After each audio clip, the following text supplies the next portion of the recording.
Thank you for watching News Echoes. My name is Shegun Johnson. Today, we're going to look at various issues affecting the nations. And I'm not the only one in the studio. We have from Lagos, Bidi Nana. Bidi, you're welcome to the program.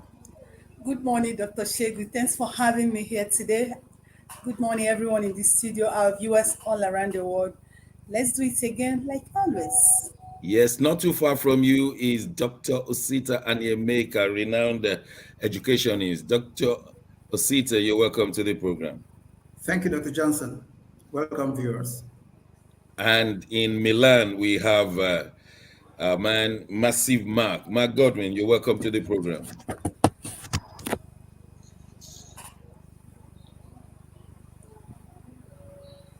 We're here to hear you. Mark. It appears we can't hear Mark, but still in the studio is the man from Toronto, well-known, renowned. Sir George, you're welcome to the program. Good morning, Dr. Johnson. And good morning, Dr. Sita, Mark Godwin, and Bidi. Welcome, Sir George. Good morning, Good morning. viewers from around the world. Welcome, Sir George. Good morning, Dr. Shagun. Good morning, Sir George. Good morning, Dr. Sita, Bidi. It's good to be with you guys again. I never knew we could see what happened yesterday. Former President of the United States of America being taken to court to defend himself against criminal charges, 34 of them all.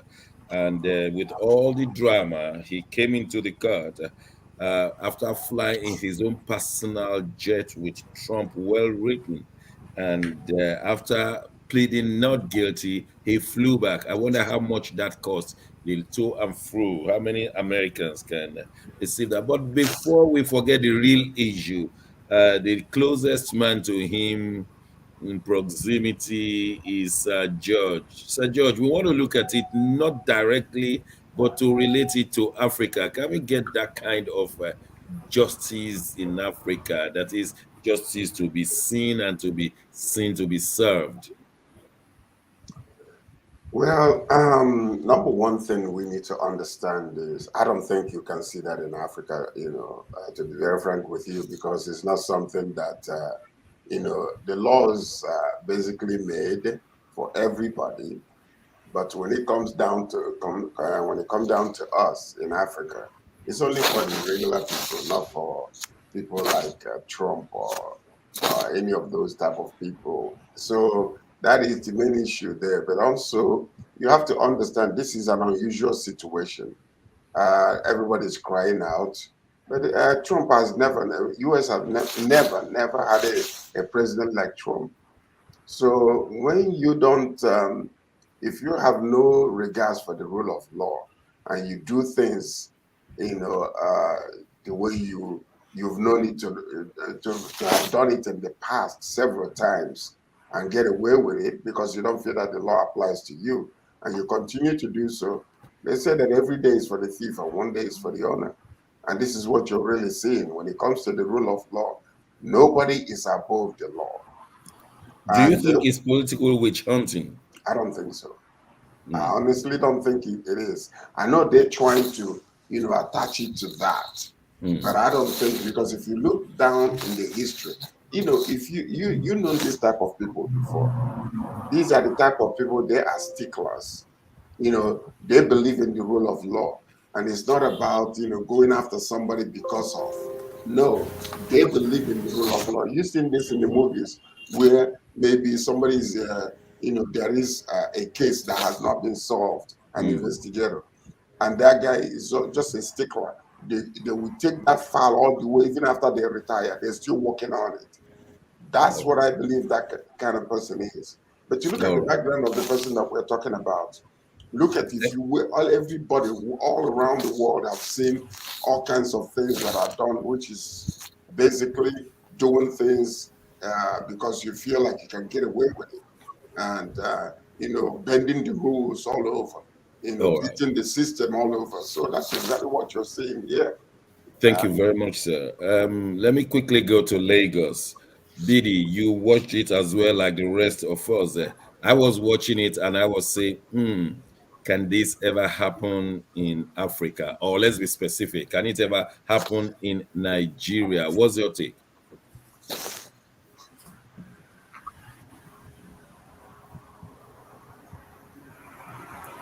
I was just saying, God. Can you hear me? Yes, we can. Go I on. said, your wish is just as good as mine. When I was Mm. watching that, I was like, what? Can this happen in Nigeria? Can this happen in Africa? Honestly, any day such thing will happen in Africa, in Nigeria to be precise, everybody will sit right. I'm telling you. We have this life immunity that's being getting in a political office or being a known person in Nigeria gives to Nigerians, and they take it to death. That such thing is not easy to happen. But let me tell you, with the way Nigerians are waking up now, with the way Nigerians are becoming so aware to what is happening in Nigeria. If judiciary, because if we are ready to have a new Nigeria, if we are ready to have a rethink, if we are ready to change the way we do things in Nigeria, if our judiciary are not ready for it, everything we are doing is badadash.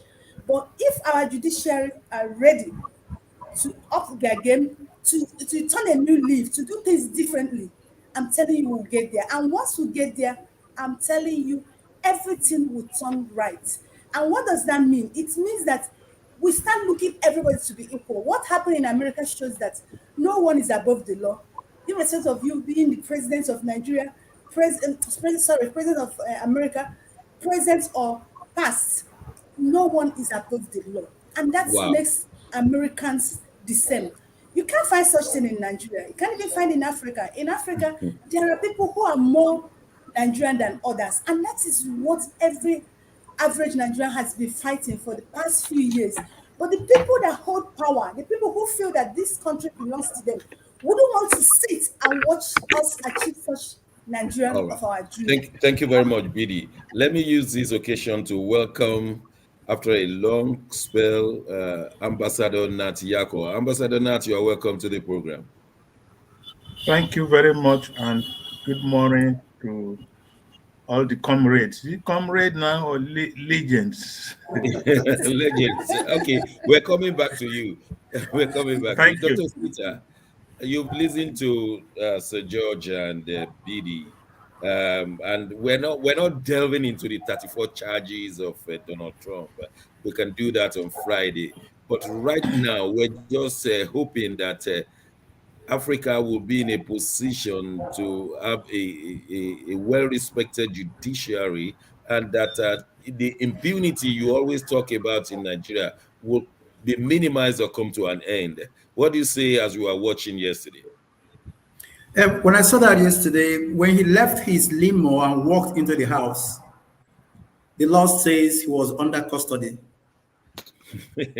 He was under custody. That is some alien word for men in power Wow.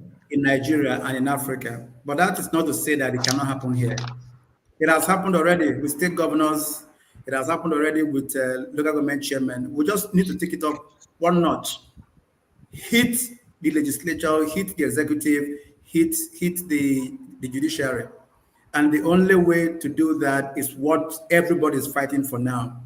I remember there was a time Sir George and I were saying that the only difference between now and tomorrow is the person at the seat of power. Once that seat changes, once that's to the right person, these things we're talking about will happen. It is in the constitution, it's in the law books. All we need is the police, the law enforcement officers to make it work. Then what is it called? There is no way Donald Trump would have gone to, would have been arrested by submitting himself. The law tells him what to do. And he knew that there were law enforcement officers who will come to him and whisk him out. And handcuff him if he should resist. Exactly. So Okay. he wrote himself and walked into the house himself, and that was what was more of respect to him, even though he became an accused at that point. So yes, if it happens here that we have good governance, installed. And nobody is talking about tomorrow or the day after tomorrow. With time, the process will come to play. And we'll see it. And once Nigeria does it, because of your discipline, Africa Dr. Sita, because of your discipline, I have to ask you this question. Will Yes, this episode that happened yesterday, will it affect the status of former President Donald Trump, even if he's convicted and released or not convicted after all of this? Will it affect his status outside of the country? Will it affect his presidential ambition? Will it affect the status of the United States of America in the near future? Fantastic question. Whatever happens to Donald Trump now, as from yesterday till maybe when he is was he found guilty or not, does not affect his ambition because of his person. Any other American will go home. Donald Trump won't go home. Even while he's in jail, he's allowed to contest. He's allowed to do whatever he wants to do. And Donald Trump, knowing him, will keep doing it, will keep playing that card. As a matter of fact, his mother warned Americans about him. His own mom, because she saw him as a different human being altogether. Not because he's American, not because he's a businessman, but because of his nature. In his nature, he want to run, and the law says that nobody will stop him. To answer the B part of your question, Donald Trump outside the world depends on the country. But it depends on how the country sees him and his personality and what he has done for the country too, or what he's willing to do for the country. So yes and yes and yes. It can, whatever happens to him, he can still run for election. Whatever happens to him, he can still be prominent in America because he has a followership. Almost every normal American like him thinks like him. They will never let him go. They can actually cause war because of him. Okay. Thank you. We'll be discussing more of this on Friday when we're discussing global issues. Massive Mark in Milan, watching it yesterday. You think Tinubu, Buhari, wherever they are, Mahmoud Yakubu, do you think they will be having a second thought about their activities, or is like that is America? We have the Nigerian factor.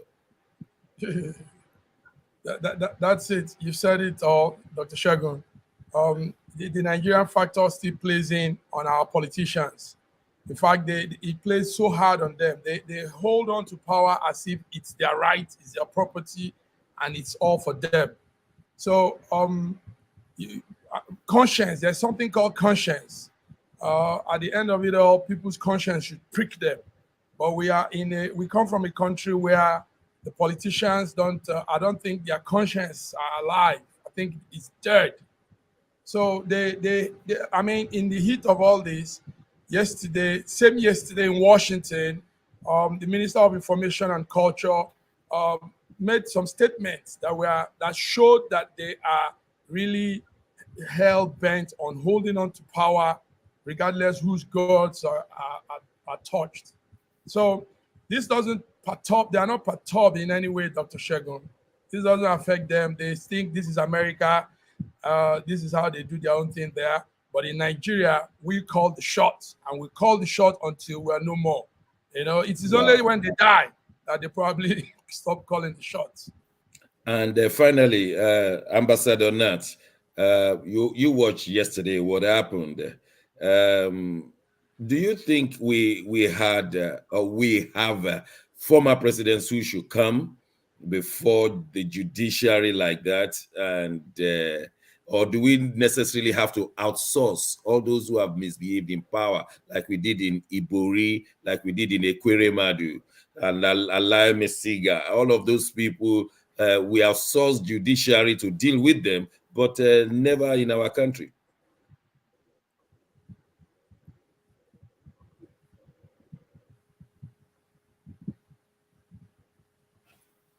Ambassador. Yeah, are you hearing me? Yes. Okay. Thank you so much for this opportunity, and thank the legends for being with you this morning. You see, when we are talking of elections, the constitution is clear, the electoral laws are clear. The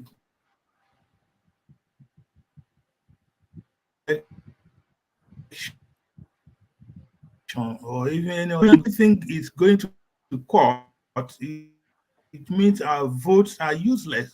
Our votes are not counting at all. And so, and again, we have Nigerians are the justices of the Supreme Court are Nigerians. They are now under very tremendous pressure, maybe to turn their face the other way, and they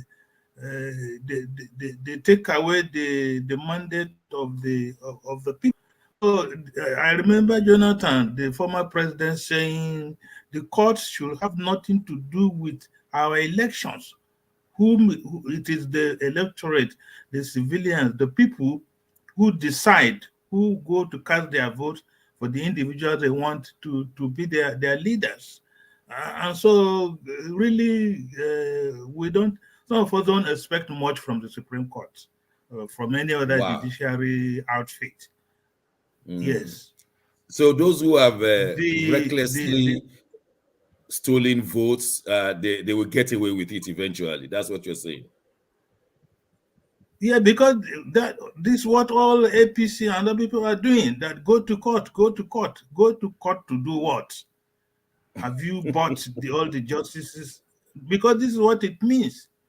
If a thief is telling you to go to court, he knows his brother is sitting there to rescue him. Wow. Well, thank you very much. Enough of separation of powers and checks and balances. Well, we'll leave that one there and talk about the aftermath of the 2023 presidential election. Some people have been going out to say, yes, it was stolen and that there should be interim government. The idea of interim government is to nullify all the elections. I'm not sure whether interim government will support Senate, House of Reps, so all of those elections are nullified. The interim government suggests that everything should just be nullified and another election be made. Is interim government the solution to our problem, or we just need justice? Who has won, and may that person be in place? Let me start from Sir George again. Is it interim government we want, or we want justice? No, don't let me say what I want. So, Sir George, what do you think we want? We lost him, I think. Oh, we lost him. Okay, Yeah, Dr. Sita, what do we want? Interim government or justice? You don't plan for an interim government. You don't plan for it. There is nothing in our constitution that says you transition into interim government. No. Interim government results from the situation. And anybody who is accusing anybody now of applying for interim government is using falsehood to create a situation in the country that can be confusing. There is nothing like that. It's just accusations laid down by people who are trying to become what you might call mischievous.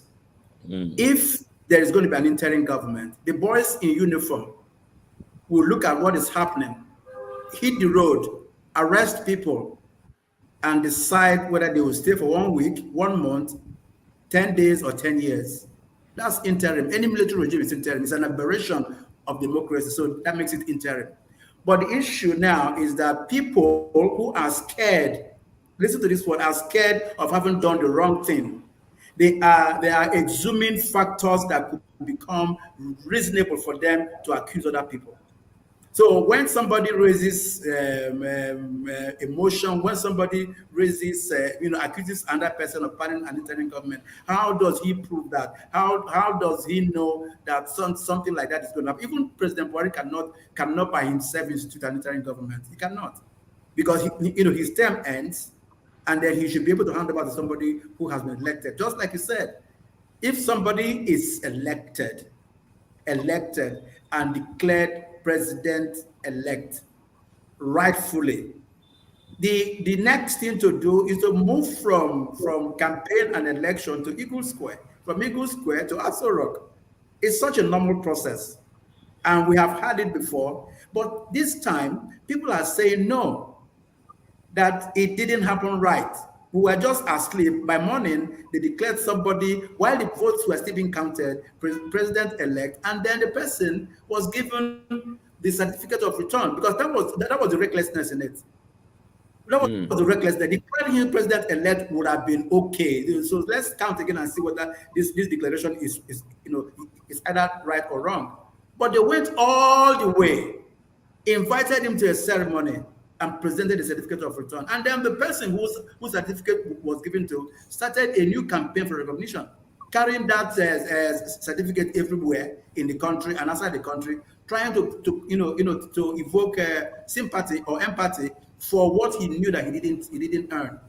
So yes, interim government is an accusation which is wrong, but also too, if anybody said anyone else is planning it, it's a wrong accusation. Thank you, sir. Bidi, it appears that from what Dr. Osita said, Tinubu is looking for legitimacy for what INEC has given to him. He's been taking the certificate of certificate of return, taking it everywhere, and why is he looking for legitimacy when he has been announced as elected? Dr. Shegu, you don't have to be sorry for what you said. Yeah. It's obvious. You don't have to. It's obvious. You see, in life, when you want something, you go rejoice. But in the situation of Nigeria now, it's obvious that the people who have assumed winners are the restless people now. They are the restless parts. See, let me tell you, what is happening in Nigeria now is what I call a mirage. The DSS is now an security service intelligence of APC, because DSS has now become partisan. We all are Nigerians. We know how DSS works. They will go into intelligence, into investigation, and they'll come out with proof, and you can't fault them. But what is happening now? DSS has come out to say some people are planning interim governments. And I'm telling you here, no people are planning. These are the APC way of steering people. Do you understand? To take their mind and their eyes, their focus from the main thing. Now, Nigerians are asking them, DSS, if you say that some people are planning, mention their names. It's almost getting to a week. No name has been mentioned. These are tactics APC is using to keep people busy. Now, you took people's mandates, and they said you took their mandate. You said go to court. Normally, when people go to court, what we do is not wait for the court's judgment. Now the case is in the court. So you people don't want to rest. You keep stirring issues here and there, I don't understand what the APC tends to achieve with what they are doing. And the way they are using our DSS, the path at which our DSS is going, it is not good for us as a country. Did you see the video clip? Did you see the video clip where one man was talking about if you install Tinubu, there will be trouble in this country, only to be discovered that he was working for APC? That's exactly what I'm saying. Not even only her. The man in Ibon Air, people has been saying that they work for APC. They're using all tactics of propaganda. You are the one that won election. You claim you won. You are the person with the mandates. You are the person that asks people to go to courts. People are at the courts, and you're still stirring up different types of propaganda. I don't know. I say APC doesn't want good for this country, because whatever thing. And now look at what they are doing to Dati and Obi. Their intention is to arrest Dati and Obi. All these things they are doing, leaking voice, everything. They are just looking there now. They say they have committed treason crime. Felony. All what they are looking for is an attempt to nab them, to arrest them. Okay, that would be my question for Maki Milan. Maki Milan, we listen to Dati on Channels Television say, swear in Tinubu on May 29, and you have allowed coup to happen. That was big. Channels Television was quickly slammed with 5 million naira fine, and And then, furthermore, there was the release of Obi and Oyedepo talking, where Obi was allegedly asking Bishop Oyedepo to please talk to his people in Southwest to support him, and Christians to support him. And he was had to be saying, "Yes, Daddy. Yes, Daddy. Yes, Daddy. Yes, Daddy. Yes, Daddy." I'm sure you've had the music now. Yes, Daddy. Yes, Daddy. Yes, Daddy. Well, it's not me for me to sing now. But do you think is enough? Is somebody trying to allow for interim government? And what should we do? Because interim government, like Dr. Sita said, is not just something you have thought of 5 years ago. So it's not an issue right now. But then with all of these things now having their roots in APC, what's going on? Massive Mark. Having their roots in APC, what's going on? First of all, let's ask these questions, Dr. Shagun. Where does all this take us to? APC claim to have won the presidential election. Now, why are they bringing up all these voice message, all these things we're seeing now? Are we in another campaign season? I mean, you've claimed to have won, so why not just go ahead with your plans to take control instead of looking into the life these people that have lost, supported people you claim to have lost. So also take note that the audio message thing, we in the tech world, that thing is not real. There were some small authentic voice call, just few lines, but every other thing you hear was doctored, it was edited, and it was poorly done, even very poorly done. There's a software called AI, artificial intelligence. Now the AI has this video editing tool that you can impute. You can just take somebody's voice and make up more utterances with that person's But voice. what will APC achieve? What will they gain from all of this? They That's have what been we're called, saying. they are the winners as far as INEC is concerned. So why are they Absolutely, doing this? Dr. Shegun. So where does this take us to? Where are they trying? What are they trying to say? I mean, they've won, and you're still going to look for audio tape, editing audio tape, and they keep doing those poor job of editing. So this shows that their conscience somehow they don't feel secure. They know what they've done, and it just keeps coming back at them. Like a dark side of you coming back at you. So Okay. the real question we should also be asking is, where is the supposedly elected president Tinubu? Where is Tinubu? Oh, well, we are told he's somewhere in Europe. So, I mean, that's where he is. Thank you very much. It's a very fantastic question, but somebody says he's in Europe. Well, we don't know why he's in Europe, but he's in Europe somewhere. Ambassador Nat, finally, from you, what do you think is the end game of APC? If it is true that APC is the one sending people in Ibom Air, in Ubi versus Oyedepo, discussing what is the end game here? Who is going to? Why are they doing this? If it is true, I think my first reaction is that what the APC is trying to do is more of a phantom plan, a phantom coup. You remember this issue of interim thing is alien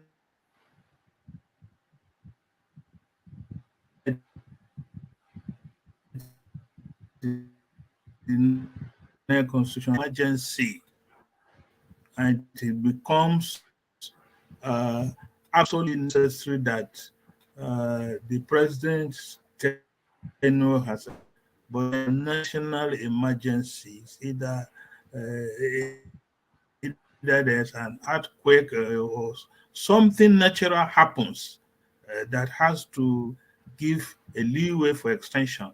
But there is nothing like an interim government. I think Babalola started it even before the elections. And so the elections came, and then Festus Kayamo has the one, running his mouth to give the life to the situation where we are facing today. DSS is just playing the APC script to create a crime scene or to create, because normally before somebody steals, the environment is created within the ecosystem, and the person goes to steal. And so what Keyamo has been talking about all this while of individuals planning, coup planning, an interim government, this is what DSS has come out to tell the whole world. And you know, in the past, the DSS go to tell the government what the government wants to hear.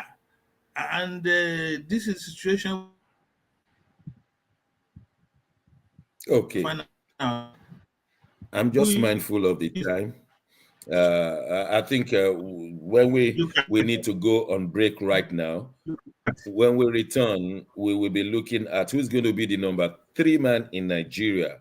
We have the president, the vice president, and the Senate president. Who is going to be that man? We'll be looking at that. Don't go away. We'll be right back.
Welcome back. And I like when I see people who are getting ready for the next segment. BD, you are most welcome for this segment. I can see you are ready now. But the question goes to Nat, Ambassador Nat. You have been an ambassador before. You have worked for Nigeria in different capacities. And so just to give you the next question, there are about 6 people trying to vie for the Senate presidency. They want to be the number 3 man in Nigeria. The correct person is Lawan, the Senate president. And until his 9th term runs out, he will be the number 3 man. Whether he's done well or not will be for another day. Then those who are vying for the place, they are Lawan, Uzokalu, Akpabio, Ndume, and 2 others. In your opinion, who do you think should be the head of the 10th National Assembly, Ambassador Nat? I guess you know these people one to one. Yes, very, very well. And you see, the office of the Senate President is not for useless people. who have a lot of baggage carrying along with themselves. Some of them are even criminals. Some of them are having cases with the EFCC, and then they are coming around to say, I want to be Senate president. I mean, they don't know what they're talking about. As far as I'm concerned, with none of them is qualified to be the Senate president of the Federal Republic of Nigeria. You are talking of the number 3 citizen. If there is a disaster, the president on, vice president goes, then it comes to be in charge. All these people making noise about, honestly, none of them, if it is a political arrangement, it is my turn, or all that nonsense talk, none of them is qualified. The normal thing should have been, go to the floor of the Senate on that day and present yourself, and they vote. But the APC or the political parties have now decided to bring just anybody to be Senate president. That is not going to work. Okay, thank you very much. Sir George is back now. I believe so. There are supposed to be 109 senators in the Nigerian Senate. The APC has got 57 out of that. And if the APC should vote solidly, they will always get the Senate president by simple majority. Lawan is a man who has a semicolon in his political integrity. He never contested the primaries, but the Supreme Court said it could be, and he finally won. Ndume is supposed to be a very close ally of Boko Haram. Akpabio has some semicolon in his political integrity. Izokalu is an ex-convict. All of them having some challenges. Sir George, where are you again? I'm here. Are these the person that should be? You had what Ambassador Nat said. Ambassador Nat is 100% correct. Sorry to interject. Sorry. Dr. Johnson. Yeah. Yeah, go on. Hello? Yeah, we are hearing you. I think the use of the word ex-convict is not an ex-convict. Was he? What is he? Okay, I stand to be corrected, Sir George. Okay. EFCC has a case against him. The conviction that happened, it was quashed, and the short time he spent in prison has been nullified. He's to go for fresh trial, and he hasn't. Oh, okay. The thing hasn't started. Okay. Thank you for that correction. I withdraw my statement, and I thank you for that correction. Yes, Sir George. Nonetheless, the fact is that Nigeria is a country where being convicted of a crime or going to jail is nothing to them. What matters to these politicians is what they have in their pockets, whether we like it or not. You see, because, you see them, they will go to one party, and when they feel like, maybe I'm an opposition party right now, and there's the possibility of witch hunting me and putting me, convicting me of whatever crime that I've committed, they jump into the other party, because there are no ideological differences between the parties. They're all the same. So now you see them doing, running from one party to another, because it's just the difference is the name. That's all it is. So, Boto Zokalo and the rest of them, every band of them, there is none with a clean slate in them. But this is what Nigeria is all about. We were talking about a few minutes ago, somebody injecting interim government allegations and all that kind of stuff. These are strategies, and I call it Trumpism. Why is it Trumpism? Because that's what Donald Trump does. Donald Trump knows how to be able to cover his track by accusing the opponent of the same thing that they are doing. That's his strategy. That is the tactics. You become a victim always. Whether you're doing wrong or right, you cry out, oh, they're coming after me, they beat me up, and they say, have mercy upon me, oh, please, everybody. You know, that's exactly what it is. So you see the government elect right now. That's how they're doing. They go over there. Lai Mohammed is in Washington, D.C., lying through his teeth. An old man that ought to be know his right from his left. An old man that is supposed to be teaching younger people how to maintain and uphold the integrity. He's lying through his mouth. Why is that? In a foreign country, for that matter. How shameful is that? Thank you very much, Sir George. We have Dr. Ibe now. Dr. Ibe, you are welcome to the program. Thank you, viewers, for tuning in. Thank you so much for having me. But this next question is for Dr. Osita. Will you be returning Lawan as the next Senate President?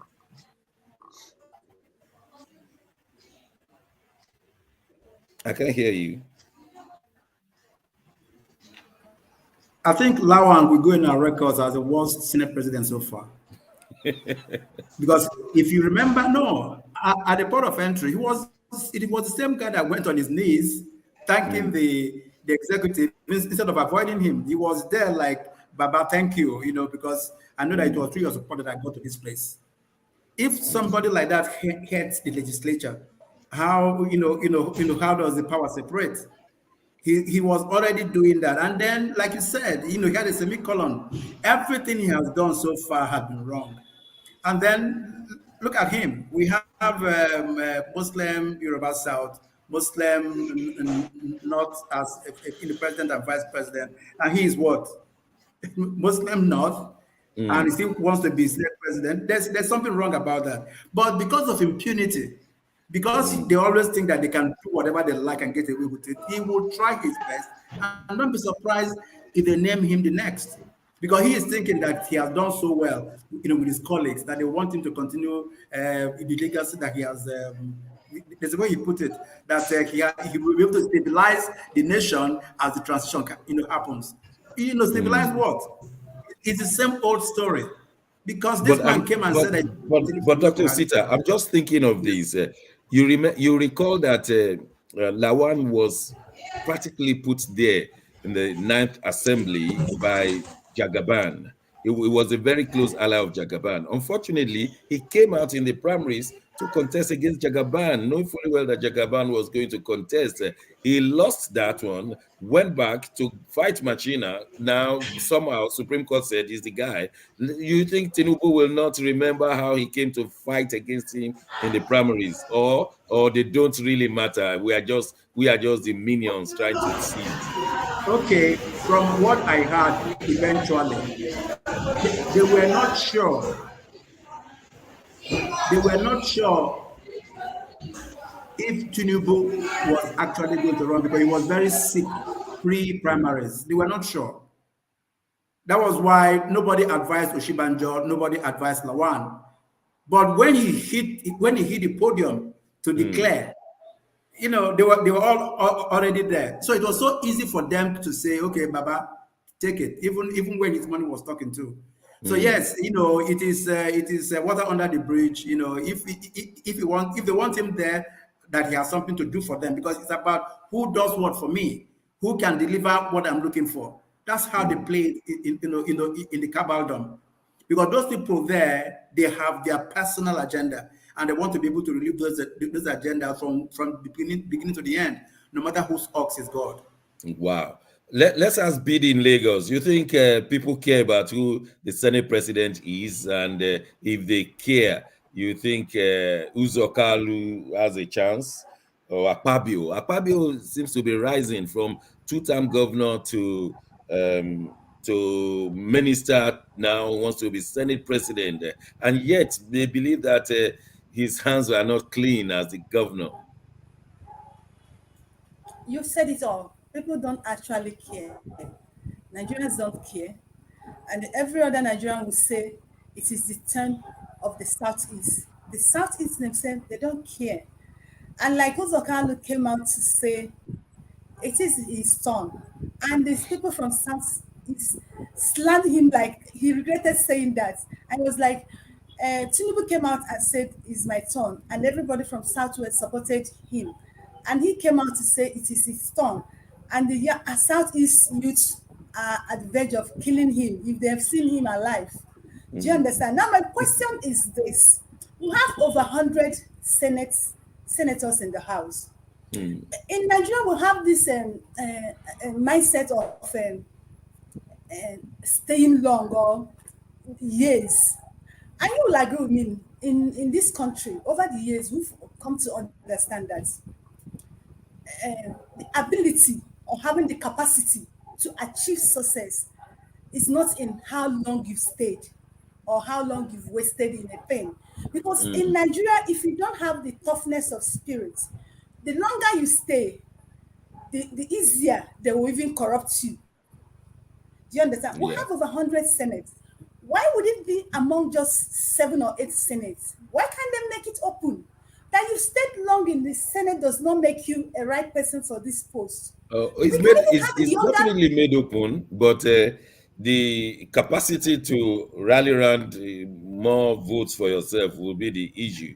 So, but in Nigeria, apart from Joseph Wires, Senate President, but I think Bukola Saraki did some work. He was able to balance and check the executive, and he was removed ignominiously eventually.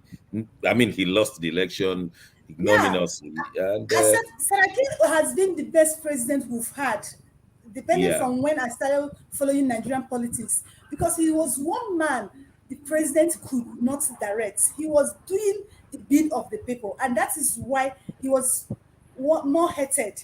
So the point I'm trying to make now, you must have stayed in Senate for so years. You must have this experience, that experience. They might be surprised if they give the new incoming senators. They might even do better from the angle we are looking at it. Honestly, I won't controvert that one. You are right, Dr. Ibe.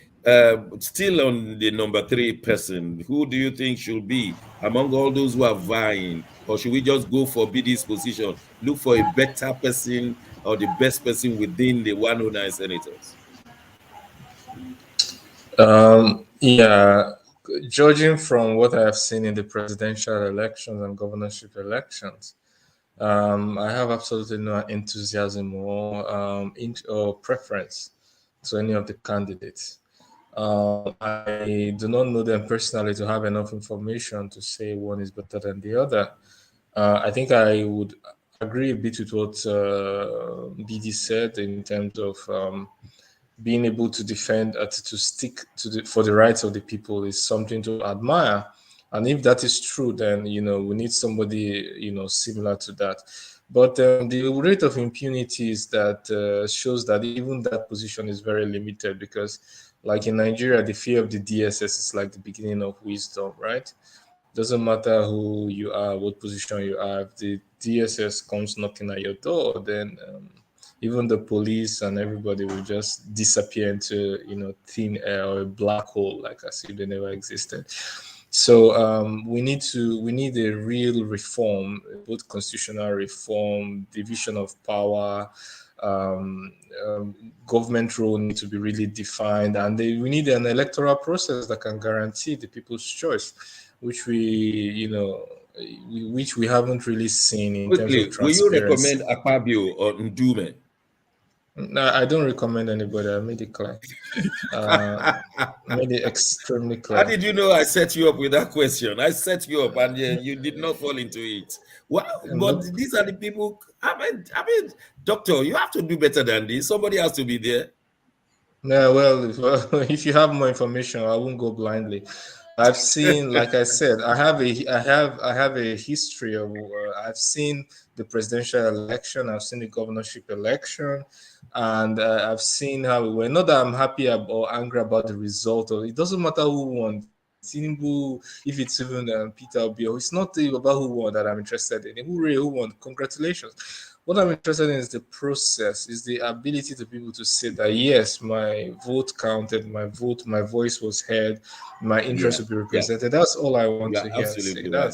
That's it. I still don't see how Lawan will sit on that seat, being the next Senate president, when he knew that he went through the back door to contest the election, never contested the primaries because he was contesting the presidential. Anyway, let's leave that one. Let's lift the Nigerians, let's lift up the spirit of Nigerians watching this one. Anthony Joshua came and he delivered, even though it was unanimous decision, not a knockout. Massive mark. Now, something for Nigerians to cheer about. Please give us some cheering news. We're tired of some news that are not very cheering. Look at the man, Anthony Joshua. You look at his muscles, look at his biceps, look at his triceps, look at that jab into the mouth of Jermaine. I mean, this is exciting, isn't it? Yes, very, very exciting, Dr. Shegun. Anthony Oluwafemi Olusesan Joshua, that's the full name. And he has a Nigerian title too, to that. Born 15th October 1989, is our professional boxer, even though he claims to be an English boxer. Yes, he came last Saturday and he performed.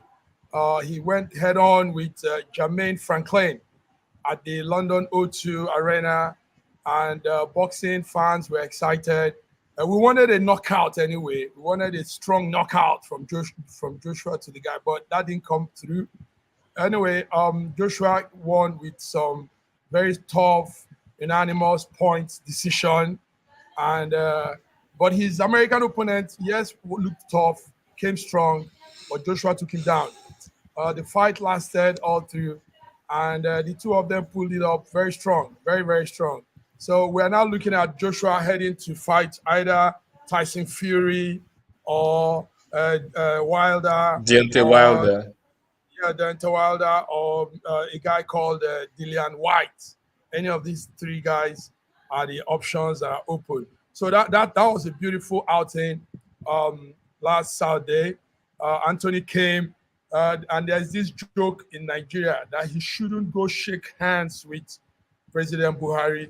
Please don't go shake hands with President Buhari. Let's just hear that congratulatory message. Dr. Sita, I know you've been a sports writer many years ago. So how do you see this fight? The shake with Buhari is gone, isn't it? After the fight, I went back to Gene Fulmer and Dick Tiger. If you know my age, you understand yes, what I'm talking about. That shows us your age, yes. Gene Fulmer, exactly. Dick Tiger. And except people who are of our age, they won't know who won. Exactly. Now, you see, what that did for me was the joy of being Nigerian. Despite every other issue, Joshua did what he did in a way that everybody spoke about him. It was like when Kano, this is about shaking hands now, when Kano walked into the president's office and Abacha stretched his hands to shake him, and the young man took his hand with one hand. So that was a sign of I'm an achiever too. So yes, exactly. So when the Tiger won Jim Fulmer, it was something that the entire African continent spoke about for years to come, because they never believed it. Fulmer was taller, the Tiger was this black thing there, jumping all over the place, but knew where to hit him. When they decided that what's his name, Mark in Milan, who were looking for a knockout, but when it was a full decision eventually, we said fine, at least it's still ours, and at least this gives us some kind of recompense. We are now being compensated for being Nigerian. This is something that we should be holding onto. But even after all of that, after the weekend, we came back to the question: where's the president-elect? That was what took Abuja for entire Monday and Tuesday, and today is Wednesday. We still haven't seen the man. So yes, Anthony Joshua has won. It makes us feel good, but we know that May 29 is coming. What's going to happen? Okay. All right, thank you. Sir George in Toronto, how did you feel? Nigeria was elated, isn't it? Unmute. Okay, can you hear me now? Yeah. I say it was a great one. It was an exciting thing because we have been bombarded with all kinds of bad news and all corrupt news. But finally, somebody gets out there to represent us. Man, it shows you what Nigeria is really all about. It's a great country. I think it's the best country in the whole entire world. I keep saying that. I agree. But the only problem we have is that little group of people that are holding us hostage, making sure that our noses are being scrubbed on the ground. But their days are numbered. By God's grace, we're going to come out from the grip of this political elites that are just destroying our nation. So give us a chance and you will see Nigeria fly above many other countries when it comes to success and achievements. Thank you, sir. We're a great nation. Thank you. BD, we always win, don't we? Davido, Nollywood, we always win. Now, Anthony Joshua. As Nigerians, of course, we always win. We are winners, Nigerians. But you know what this Anthony Joshua winning showed me? It showed me that Nigerians are really bittered. It showed me there's problem in Nigeria because it was not talked or celebrated the way it should have. I'm telling you, if not what Nigerians are going through, the way this would have been celebrated, the way every media house platform, people, social media would have carried it, it's not the way they are carrying it. It shows that there's problem in Nigeria. But we are still happy, at least. You can't stop us from being who we are. We are Nigerians, we are winners everywhere. Yeah, thank you. And Dr. Ibe, you subscribe to that too, that we are winners. It's only that something needs to change in our system, and that will be it. We'll be flying. Why do we like to put lipstick on a pig? I mean, I don't understand. Is it that good news is so scarce that we have to go under the bridge to look for it? Is he representing Nigeria, representing Britain? Yeah, he's in Nigeria. I appreciate it. I'm really very happy. I was excited when he won. In fact, I'm looking forward to his fight with Deontay Wilder. And I really celebrate him. That's not the point. But the point is that he didn't represent Nigeria, he represented Britain. And it shows a failure in the system to raise up such talented people. Not something, the news shouldn't carry it up and down. And they are right not to have done so. Because he didn't represent Nigeria, he represented Britain. I'm very good for him. I'm happy for him. But then we should also look inward and say, yeah, maybe there are a lot of things with Nigeria, doesn't he? He doesn't identify. Yeah, I identify with him. I identify with him personally. But I'm saying that we shouldn't be looking for good news even under the bridge. The point is that he didn't represent Nigeria, he represented Britain, and it shows a failure in the system. We've talked about this so many times here. The aim of the president is not to go and shake hands with a winner. The aim of the sportsmen, the aim of the president is to provide the environment to train so many people so that where that one came from, more will come from there. That is what we want. We don't want shaking hands and gifts. We want to have a system where anybody, no matter where you are, no matter who you are, from a nobody, can come somebody through the sports system if God has given you that talent. That is what we want to celebrate, not to attach ourselves to every success, even the one that is not ours. Well, that's how far we can go today. That's a food for thought. Yes, BD, 5 seconds. We can't hear you. Oh, he really said the truth. I like what he said. He said the truth, and that's the way it is. I like what he said. Okay. BD likes it. Everybody likes it. That's how far we can go today. Love you in Toronto, in Russia, in Abuja, in Lagos, in Milan, and of course in London with Ambassador Nata. We'll be back on Friday when we'll be discussing international issues. May God bless you.